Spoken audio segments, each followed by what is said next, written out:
During the COVID-19 pandemic, there were two things that everybody wanted to buy, but nobody could seemingly get their hands on. One was toilet paper, and the other were small Amazon FBA brands.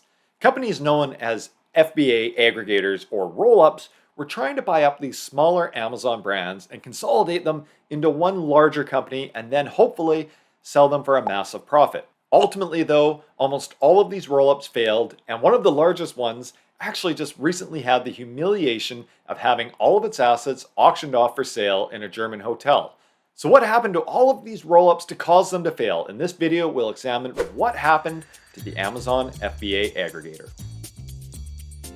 First, what exactly is a rollup? Well, a rollup is just a fancy way to describe the process of one company, often backed by private equity or other large amounts of money, buying up a bunch of smaller companies to roll them up into one larger company. This whole process has been pretty well known in the business world for a long time. However, during the height of the COVID-19 pandemic, it really overtook e-commerce and specifically Amazon brands. At its height around 2021 or 2022, there were literally dozens of Amazon aggregators and rollups, and seemingly a new one was popping up every day. These aggregators were led by the likes of SellerX, Razor Group, and arguably most notably, Thrasio.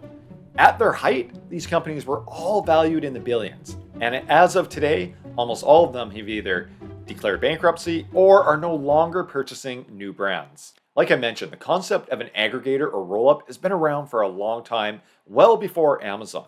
Think about who picks up your garbage each and every week.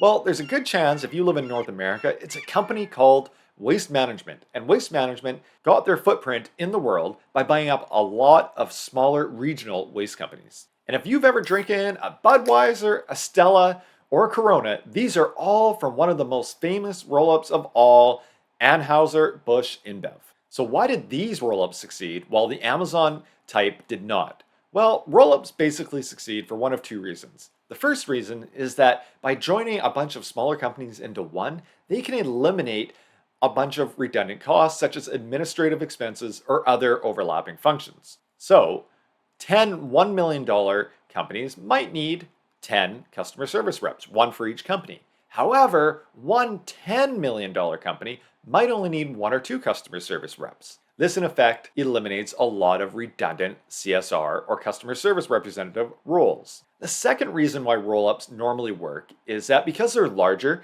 investors view these companies as less risky. So, in the case of e-commerce or Amazon, a smaller brand might get a 2 or 3 times valuation. That means they'll get 2 or 3 times their annual profit. However, a larger company might get 10 to 20 times their annual profits, especially on the public stock exchange. However, when it came to the Amazon FBA rollup, neither of these two reasons actually came to fruition. Here's why. First, I talked about how a rollup can eliminate a lot of redundant jobs in a company. However, when it comes to Amazon, well, Amazon handles most of the jobs themselves. So customer service, Amazon handles. Logistics and warehousing, Amazon handles. And where Amazon didn't handle these things, well, because these jobs only take an hour or two per week, often what you would find is that in these smaller Amazon FBA brands, well, it's just the owner handling these tasks, and they don't actually have a full-time employee doing those tasks. So when these aggregators would buy Amazon brands, they would actually achieve reverse economies of scale. What would happen is that as they bought these companies, they would lose the owner, and in effect, they would have to replace all these small little jobs that the owner was doing. And second, like I mentioned, most of these companies had visions of ultimately going public. Many of these companies and rollups didn't view their end as having a nice, profitable, cash flow generating business. Their end was simply going public, exiting the business, and passing it along to other investors. Basically, what they thought they could do is valuation arbitrage. They thought they could buy all of these small brands at 3 or 4 times multiples and then sell them at 10 to 20 times multiples, thereby getting that middle piece as their profit. Instead, what happened is that as more and more rollups came onto the scene, valuations for these companies started to get higher and higher as there were bidding wars for even the smallest of Amazon FBA brands. So what happened is these rollups thought that they were buying low and about to sell high, but really, in reality, what happened is that they all bought high and ultimately sold low. When these companies were getting ready to go public, the pandemic was coming to an end, and so was the free money from the Fed. Investor appetite for any business going public was weak, let alone an e-commerce one. And ultimately, none of these companies actually succeeded in going public. In fact, when Thrasio tried to go public, they had to delay it because of what CNBC described as complicated financial audits across its dozens of brands. In other words, what CNBC was trying to say is that when subjected to the financial scrutiny that going public entails, Thrasio just didn't look like that good of a company. And ultimately, instead of going public, Thrasio eventually declared bankruptcy. Realistically, what happened is that all of these rollups had a very small window in which to go public when e-commerce was booming and investor appetite for companies going public was also booming.